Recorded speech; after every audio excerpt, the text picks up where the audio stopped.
Olá pessoal, hoje vamos dar continuidade ao nosso conteúdo.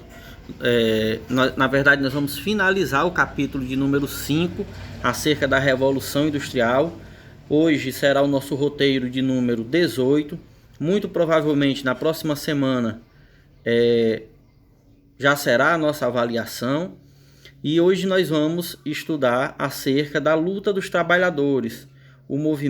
Os movimentos criados pelos trabalhadores na luta por direitos, na luta por garantias sociais, como é que esses movimentos operários chegaram até os dias de hoje, como nós conhecemos eles, né? E por último nós vamos realizar a nossa atividade, que é bem simples, perguntando acerca do nome desses movimentos, dessas teorias que foram surgindo ao longo da Revolução Industrial, buscando explicar a sociedade. Antes de nós olharmos o conteúdo a partir do nosso livro didático, eu vou fazer a correção da nossa atividade da semana anterior. Essa é a nossa correção da atividade da semana anterior, que foi do roteiro de número 17. Vocês podem comparar com as respostas que vocês realizaram e dar um pause no vídeo naquela resposta que vocês queiram trocar, ajeitar um pouco com a de vocês, ok? Sempre no início de cada resposta tem a página a qual foi retirada a resposta, tá certo? A primeira questão perguntava o seguinte: com base na página 107, descreva como eram as moradias dos operários das fábricas.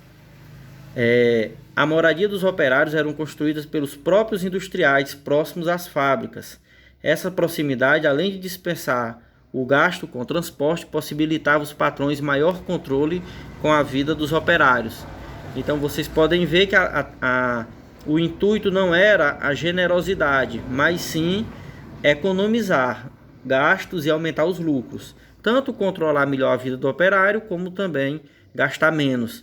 Não gastar com transporte para ir buscar e deixar o operário na casa dele todo dia. Segunda questão: como se dava o trabalho nas manufaturas inglesas antes da Revolução Industrial? Então, lá na página 108 eu peguei a resposta. Vocês viram que tinha uma imagem com várias características. Eu tirei 3 características acerca da manufatura. A primeira característica: as artesãs trabalhavam de modo cooperativo e conheciam todas as etapas da produção da mercadoria. A manufatura produzia para atender geralmente às necessidades de compradores locais. As máquinas eram rudimentares, usadas em processos simples e necessitavam da força humana. Então aqui tem 3 características da manufatura, que é a forma de produzir baseada no trabalho manual, artesão dos trabalhadores. Então eles sabiam fazer o produto todo, mesmo que cada um fizesse só uma parte, mas sabia todo o processo. Era feito geralmente para vender na região, e também as máquinas funcionavam de acordo com a força humana. Era o ser humano que ia movimentando os mecanismos de trabalho, né? Não tinha uma independência do ser humano. A 3. Descreva como se dava o trabalho no interior das fábricas a partir da Revolução Industrial. Lá na página 109 tinha a resposta. Essa nova forma de organização produtiva priorizava a especialização do trabalhador, a produção em larga escala, o menor custo e atendimento a um mercado consumidor mais amplo. Então vocês já podem ver que na indústria o trabalho é realizado na fábrica. A máquina ela é automática, não funciona de acordo com, não é movimentada pelo trabalhador, é o trabalhador que acompanha ela, e busca uma lucratividade muito maior, porque ela busca produzir para todo mundo que queira comprar, né? Devido à velocidade da máquina. Então a possibilidade de lucro é muito maior. A 4ª questão: escreva sobre a especialização do trabalho fabril em comparação com o artesanato. A resposta estava na página 110. Se antes um artesão conhecia todas as etapas da produção de um artigo, muitas vezes realizado sozinho, cada uma delas, no sistema fabril, o operário passou cada vez mais a executar a mesma tarefa repetidas vezes, especializando-se em uma única etapa da produção. Então aqui a gente tem uma comparação muito clara de uma mudança que antes o trabalhador ele tinha um conhecimento da produção inteira, completa de uma mercadoria. Já na fábrica não. Ele trabalha na fábrica de sapato, mas ele só sabe costurar, ou ele só sabe colar, ou ele só sabe montar, né? A quinta questão pergunta: como se dava o dia a dia dos trabalhadores? A resposta estava na página 111. Eles chegavam a trabalhar até 16 horas por dia e não tinham direito a férias. O ambiente de trabalho era degradante, pois as fábricas eram escuras, úmidas e com pouca ventilação.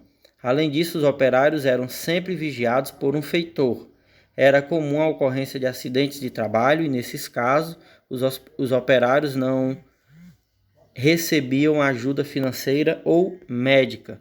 Então, vocês conseguem ver aqui que era assim, o trabalhador ele era lançado à própria sorte. Se ele se acidentasse, ele era simplesmente colocado para fora sem nenhum tipo de ajuda por parte da fábrica, do seu patrão. Descreva a realidade das mulheres e das crianças trabalhadoras. Então são duas perguntas em uma só, né? A realidade das mulheres e das crianças. A resposta das duas estavam na página 111. As operárias não tinham direito à licença maternidade e recebiam salários mais baixos do que os homens. Já as crianças, quando atingiam a idade de 9 anos, geralmente as crianças pobres começavam a trabalhar. Elas trabalhavam de 10 a 12 horas por dia e recebiam salários muito baixos. Era comum a ocorrência de acidentes de trabalho envolvendo as crianças. E claro, quando acontecia o acidente, a mesma coisa, né? Que um trabalhador adulto. A criança era simplesmente jogada para fora da fábrica sem nenhum tipo de ajuda ou direito. Essa é a nossa correção, ok? Vocês podem comparar com as respostas que vocês colocaram. Agora nós vamos passar o nosso conteúdo de hoje. Gente, hoje a nossa aula vai ter como foco da página 12, aliás, da página 112 até a página 117, que aí a gente finaliza, completa o nosso capítulo de número 6, né? 5, aliás, sobre a Revolução Industrial. Então, nessas mais ou menos 5 páginas, nós vamos estudar as teorias sociais que existiram a partir da Revolução Industrial. O que são essas teorias sociais? São explicações da sociedade. Antes da Revolução Industrial, que foi o período feudal, qual era a explicação da sociedade? A explicação da sociedade era aquela que a igreja dava. As religiões cristãs davam, principalmente a Igreja Católica, que dizia que algumas pessoas tinham mais ou menos porque era a vontade de Deus. Então você aceitasse o seu lugar nesse mundo, que Deus lhe recompensaria na outra vida. Depois o movimento protestante passou a explicar que se você tem Deus na sua vida, Deus vai se manifestar a partir da sua prosperidade, né? E o lugar que ele lhe deu no mundo, você tem que realizar ele bem feito para que você garanta o céu. Então, se você é rico, dono de fábrica, que você seja o máximo que você conseguir ser, né? O mais rico possível, o maior dono de fábrica possível, porque aquilo seria vamos dizer assim, um presente de Deus na sua vida. E também, se você fosse trabalhador, você também buscasse ser o melhor trabalhador possível. Era a maneira de você garantir a sua salvação. Você honrando aquilo que foi dado em sua vida, né? Já com a Revolução Industrial, a religião ela não teve resposta para explicar. Até porque religião e ciência, no caso aqui do Ocidente, tem sempre uma separação. A religião vai mais para o lado da fé, enquanto a ciência busca contestar essa visão da fé e explicar através da ciência, da racionalidade. Então, Quem é que vai explicar que sociedade é essa? De fábricas, de trabalhadores assalariados, vão surgir pensadores, e cada um desses pensadores vão criar teorias para explicar a sociedade. Então, esse é o foco da nossa aula de hoje, compreender quais foram essas teorias, o positivismo de Augusto Comte, na França, né? O anarquismo de Proudhon, também francês, as ideias do anarquismo também de Bakunin, ou Bakunin para algumas pessoas, o que foi o anarquismo, a luta dos trabalhadores, as ideias, a organização através dos sindicatos, a Associação Internacional dos Trabalhadores, o que foi isso, algumas conquistas dos trabalhadores, né? E algumas mudanças na visão de tempo. E por último, alguns impactos da industrialização na vida cotidiana, como principalmente na alimentação. Nós vamos ver isso para que a gente possa compreender um pouco melhor. Vou sair aqui do livro, daqui a pouco eu retorno. Então, gente, a Revolução Industrial, ela trouxe para a sociedade humana, para a humanidade em geral, ela trouxe a existência das fábricas e ela separou a sociedade, a humanidade, em duas grandes classes principais. De um lado você tem os burgueses, que são aqueles que é chamado de classe dominante. Ela é dona das fábricas, dos bancos, das máquinas, dona dos meios de produção, né?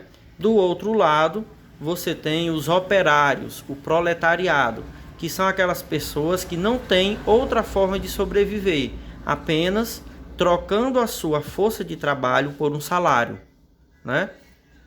Então, essas duas classes serão as duas principais classes da sociedade capitalista, que nós já vimos o que significa.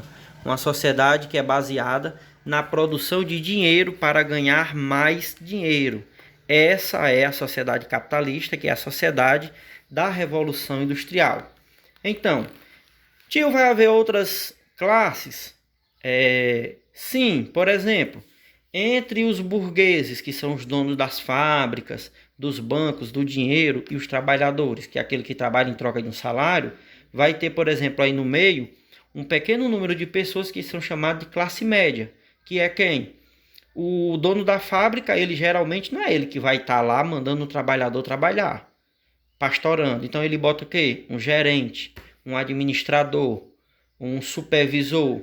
O dono dos supermercados Pinheiro, por exemplo, não é ele que vai estar lá gerenciando, ele bota um gerente. O banqueiro, que é o dono do banco, não é ele que vai estar atendendo as pessoas, então ele bota lá gerentes, né? Essas pessoas que vão gerenciar as empresas, os negócios, o comércio, né, são chamados de classe média. Eles são elite? Eles são burguesia? Não, eles não são o dono da fábrica. Ele pode ganhar, exemplo, 20 mil reais por mês.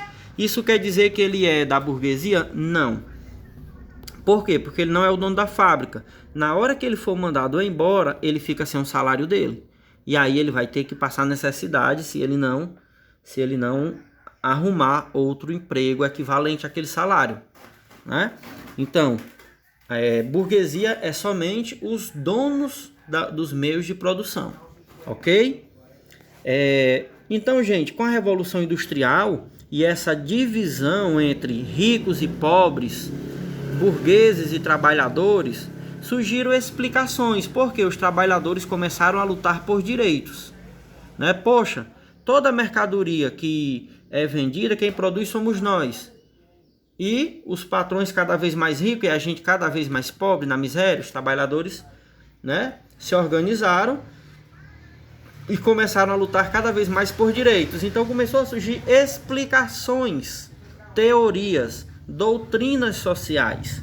Alguma dessas doutrinas dizia que buscava proteger os patrões, proteger os capitalistas. Diziam, ó, trabalhadores, vocês estão errados, querer melhor salário, querer direito. por isso, por aquilo. Essas explicações são as doutrinas que defendem os capitalistas. E tinham outras explicações que defendiam os trabalhadores, que diziam que, tá vendo a riqueza do capitalista? Vem do trabalho, do suor, da exploração. Então a gente tem que lutar por direitos, lutar pela divisão da riqueza. Então vai ter doutrinas sociais, teorias sociais que vão defender o capitalista e outras que irão defender os trabalhadores. Isso é muito importante porque, às vezes, um trabalhador ele defende uma ideia que é contrária ao direito dele. Ele defende uma ideia que vai beneficiar somente o patrão, né? Por isso que é importante a gente ter esse conhecimento. Alguma dessas ideias vai ser o liberalismo econômico, né? Que tem por objetivo defender o livre comércio, a não intervenção do Estado e a livre concorrência. O liberalismo é uma dessas teorias que vão explicar a sociedade buscando defender os capitalistas, defender os patrões. Primeiro, ele vai defender que o livre comércio entre os países. Cada país deve comercializar, vender aquilo que tem vontade, né? E isso é um problema muitas vezes. A gente não vai falar nisso agora. Mas por quê? Porque às vezes o que o país está precisando é deixado de lado. Por exemplo, o Brasil come muito arroz e feijão. E é muito comum, né? Na época, por exemplo, do Lula e da Dilma, muitos produtores tinham que plantar uma parte da sua terra de arroz e feijão para que o arroz e o feijão permanecesse barato no Brasil. Depois do Bolsonaro, essa lei ela teve fim.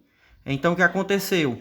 Os donos de terra, de muita terra, os capitalistas, passaram a plantar mercadorias, alimentos que eram muito valiosos fora do Brasil. E o arroz e o feijão eles deixaram de lado. Então, foi plantado trigo, foi plantado soja para vender para outros países. E o que aconteceu com o arroz e o feijão no Brasil? O preço subiu, a inflação. Muita gente veio e ainda está passando necessidade, fome, porque o preço do arroz é muito alto, do feijão também. Então a pessoa não tem como comprar. Então, valeu a pena o livre comércio? Não, né? Outra coisa, a não intervenção do Estado na economia. Significa a não intervenção do governo na economia. Os liberais, como por exemplo, um exemplo de liberal hoje, o Paulo Guedes, o ministro da Fazenda do governo Bolsonaro. Ele é liberal.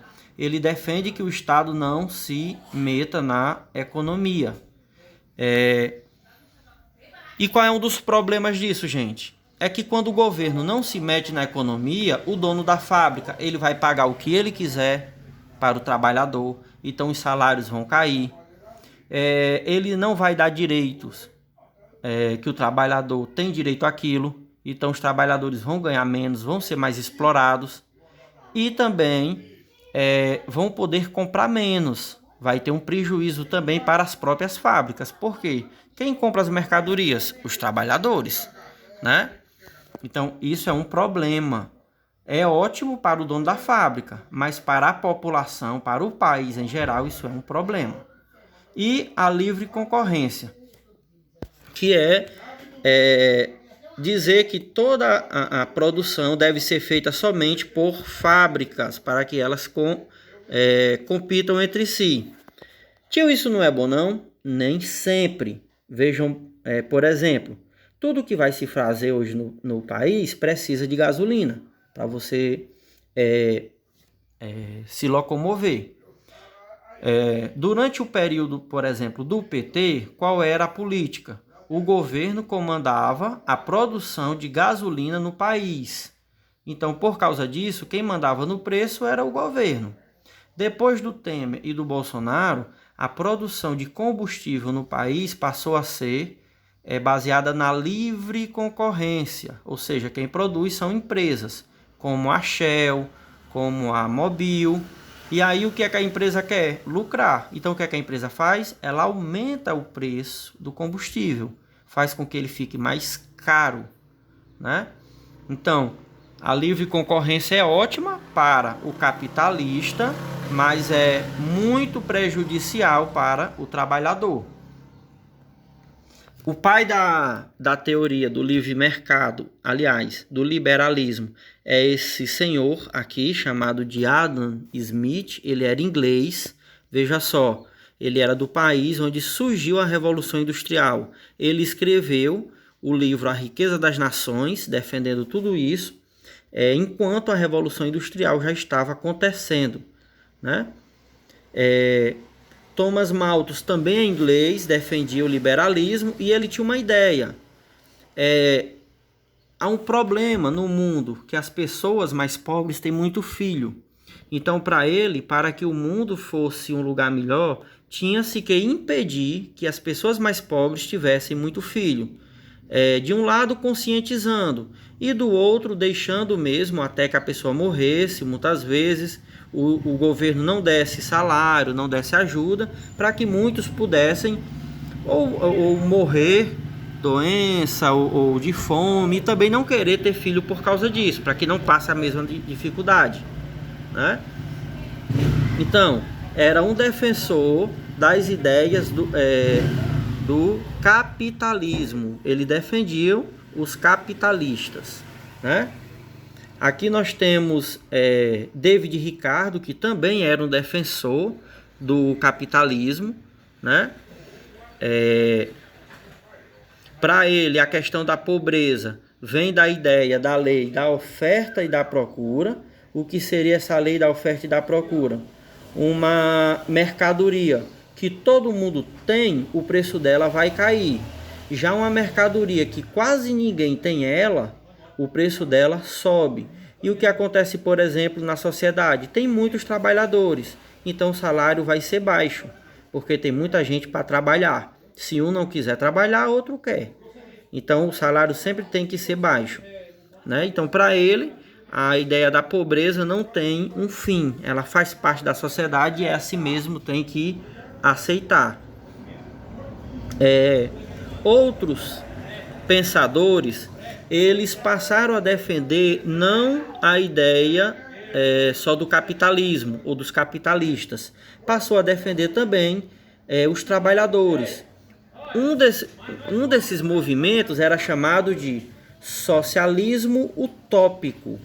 Socialismo significa social, né? Dividir a riqueza da sociedade. E utópico, o que é utopia? Utopia é algo que ainda não aconteceu. É como se fosse um sonho, uma esperança. Isso é uma utopia, algo que nunca aconteceu, né? A gente espera, mas nunca aconteceu. Então, como é que esses pensadores, como Charles Fourier, defendiam a sociedade? Eles defendiam que os donos de fábrica, os burgueses, pudessem pagar melhores salários, dividiam a parte dos lucros com os funcionários, né? Conceder direitos aos trabalhadores, né? Eles eram chamados de socialistas utópicos. E aí nós chegamos aqui à principal teoria social que surgiu durante a Revolução, após a Revolução Industrial, que foi o socialismo científico, né? Aqui é o socialismo utópico, um socialismo, um sonho. E aqui o socialismo científico. Qual a diferença? O socialismo utópico, ele era baseado na bondade do capitalista, do dono da fábrica. Já esses dois pensadores, chamados de Friedrich Engels e Karl Marx, aqui está Engels, né? E aqui está Karl Marx, certo? Engels era inglês e Marx era alemão. Esses dois pensadores eram grandes amigos e eles desenvolveram uma ideia de socialismo, ou seja, uma teoria que defendia os trabalhadores buscando dividir a riqueza na sociedade. Mas eles chamaram a teoria deles de socialismo científico. Por quê? Diferente dos socialistas utópicos, eles buscaram compreender cientificamente a sociedade capitalista. E eles viram que nessa sociedade o capitalista poderia ser muito bom de coração, mas ele não poderia fazer caridades. Um capitalista, ele não pode dar melhor salário. Por quê? Porque se ele fizer isso, tudo para ele vai ficar mais caro. Então ele vai acabar falindo, porque ele vai dar um salário mais caro, outro capitalista vai dar um salário menor. Então vai lucrar mais, vai poder investir mais. E aí o que vai acontecer com esse capitalista que buscou ser bonzinho? Ele vai falir, vai fechar a fábrica. Então é por isso que na sociedade capitalista você pode ter um bom coração, mas não tem como você ser muito caridoso, não. Então não dá para se basear na vontade dos capitalistas. A única chance dessa sociedade ela ser transformada é se os trabalhadores, que são aqueles que nada têm a perder, fizerem uma revolução. Como assim? Tomarem o poder e tomarem todas as fábricas, bancos e dividir toda a riqueza social entre toda a sociedade. Então as fábricas serão administradas pelos próprios trabalhadores, o dinheiro da sociedade será investido em reforma agrária, na produção de alimentos, aquilo que os trabalhadores e toda a sociedade precisa, né? Só quem pode fazer isso? Os trabalhadores, o proletariado. Por quê? Porque o proletariado ele não tem nada a perder. O capitalista, o dono da fábrica, ele nunca vai aceitar isso, porque ele não quer perder a fábrica, né? Ele se sente roubado, ele se sente agredido se alguém falar nisso. Então, só quem pode fazer a revolução é os trabalhadores. As ideias de Marx, né, juntamente com Engels, são as ideias que chegaram até hoje, fizeram parte de toda a história da humanidade, desde o século XIX, né, até agora, durante toda a história do capitalismo. São os maiores pensadores das teorias sociais, socialistas, que defende os trabalhadores, né? São esses dois. Aqui a gente não vai falar e vamos falar aqui do anarquismo. O que significa anarquismo? O anarquismo é muito parecido com o socialismo, mas se baseia em quê? O anarquismo se baseia na sociedade que não tenha governantes. Quem iria governar a sociedade seriam os próprios trabalhadores sob a forma de associações, né? Então, o anarquismo é um movimento político, social, também de defesa dos trabalhadores, mas que, diferente dos socialistas que falam em fazer a revolução, tomar o poder, dividir o poder, eles focam que esse caminho viria pelo fato da destruição dos governos, né? Anarquismo significa sem governo, né? Sem administrador. Esse é o significado da palavra anarquismo. Um dos principais nomes do anarquismo é Bakunin, né? Bakunin tanto era um dos maiores nomes do anarquismo. Durante um tempo ele foi próximo a Marx e a Engels, mas Marx e Engels se destacaram muito entre os trabalhadores por explicar cientificamente em que se baseia a sociedade capitalista e qual seria o caminho para os trabalhadores fazer a revolução. Então, Bakunin, o movimento anarquista, ele rompeu com o socialismo científico e passou a ser, digamos assim, rivais muitas vezes, né? A ideia do anarquismo é principalmente a superação dessa sociedade através da destruição do governo e a sociedade passar a ser administrada pelos próprios trabalhadores. Voltando aqui para o nosso livro, as ideias do Marx e do Engels são chamadas de marxismo, né? Devido Marx ter sido o principal escritor, né? Ele escreveu diversas obras, né?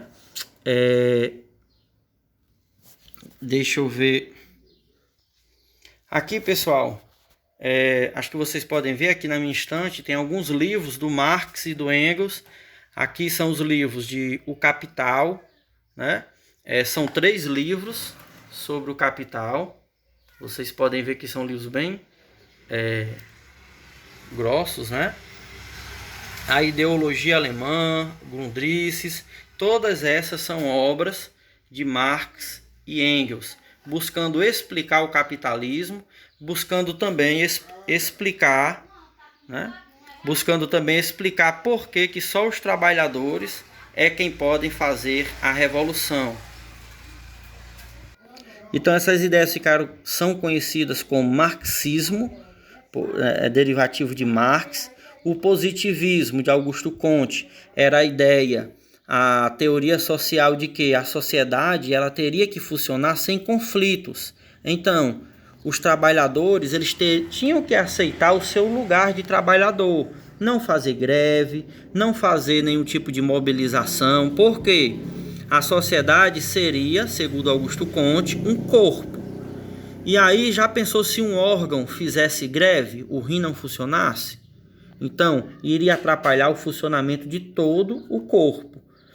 Então, para que a sociedade pudesse funcionar, todos teriam que fazer seu papel. E os trabalhadores tinham que fazer o deles sem greve, sem mobilização. Algo muito diferente daquilo que era defendido por Marx e por Engels, que os trabalhadores tinham que fazer greve, se organizar em sindicatos, partidos políticos, tomar o poder, né? Tirar a burguesia do poder. Isso era totalmente o contrário daquilo que defendia o positivismo.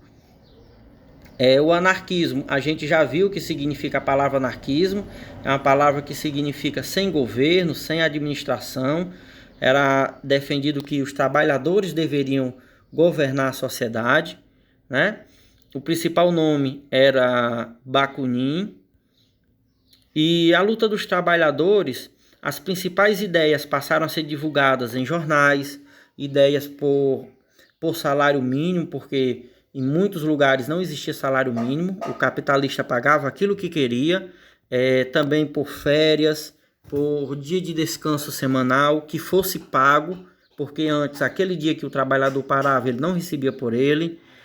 Também a diminuição da jornada de trabalho. Então, os trabalhadores, eles não sabiam ler, mas geralmente pagava a alguém para ler aquele panfleto enquanto eles trabalhavam.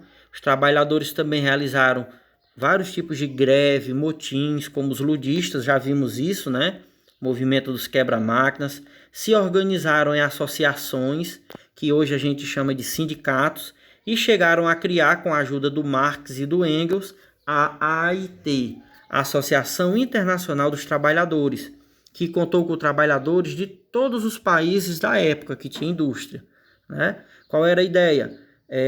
Fazer uma ação unificada dos trabalhadores no mundo todo, né? Onde eles tivessem chance, lutando pelos mesmos direitos. E foi aí que passou os capitalistas com medo dos trabalhadores se organizarem ainda mais. Os capitalistas passaram os governos a defender um salário mínimo, a estabelecer uma aposentadoria, a estabelecer férias, né? As crianças, primeiramente, deixou de ser aceito crianças de 6, 7, 8 anos, passou a só 9 anos, depois passou para 13, e aí foi até chegar em 18 anos, né? E uma mudança muito grande se deu na percepção de tempo, porque o tempo antes era o tempo da natureza, como a gente tem hoje, muito comum quando a pessoa mais velha fala assim: tá na época de plantar. Qual é a época de plantar? A época que ele sabe que do ano que vai... aliás, está na época de cortar a terra. Qual é a época de cortar a terra? Quando ele olha aquela época do ano e começa a relampear. Ah, está na época de plantar. Qual é a época de plantar? A época que já deu várias chuvas. Então o chão está úmido. E por aí vai. É um tempo baseado em quê? Na natureza, né? No sol. Enfim, é o tempo da própria natureza. Já o tempo da fábrica é o tempo do relógio. Você tem hora para entrar, tem hora para ir ao banheiro, tem hora para sair, tem hora para descansar, tem a velocidade da esteira que você tem que produzir de acordo com aquela hora. Então, nessa forma de tempo, quem foi que perdeu o espaço? O ser humano. O ser humano ele tem que ser tipo uma máquina, né? Já no tempo da natureza, o ser humano ele tem mais respeito por ele mesmo. Estou cansado, vou diminuir o ritmo, vou parar, meu corpo não aguenta. Já na fábrica não existe nada disso. Se você não aguenta o trabalho, você dá lugar para outro que aguente, né? As coisas são desse nível. E o impacto na industrialização, da industrialização na alimentação. Os trabalhadores passando o dia todo trabalhando, começou a surgir a produção de alimentos enlatados, que fosse mais fácil do trabalhador realizar quando chegasse em casa, ainda não tivesse que ir preparar o comer, né? Então foi criado os enlatados, comida industrializada. Mas aí qual é o problema? A comida natural, vocês reparem que ela tem um tempo perecível, né? Que ela apodrece. Para que ela não apodreça fácil, a gente coloca na geladeira. E aquele enlatado que passa semanas no mercantil, outros vários dias na sua casa, até que você utilize. Por que ele não apodrece? Ele não apodrece porque ele tem vários tipos de produtos tóxicos, cancerígenas, muitas vezes, como conservantes, colorantes, para manter aquele produto sem que ele apodreça. E muitos desses produtos, é por isso que é aí que vai surgir o câncer, né? Esses produtos, esses alimentos usam produtos que são extremamente cancerígenas, como é o caso de refrigerantes, como é o caso de salgadinhos, como chilitos, e outras formas de enlatado, carne de lata, né? São produtos extremamente cancerígenas. O óleo de cozinha. Antes os trabalhadores usavam muito a banha do porco. Hoje a pessoa usa o óleo. O óleo ele é cancerígena. A banha do porco não. Ela é saudável, né? Então aqui são alguns dos impactos. E aqui a gente finaliza e passa agora ao nosso grupo para a gente fazer a atividade de hoje, ok?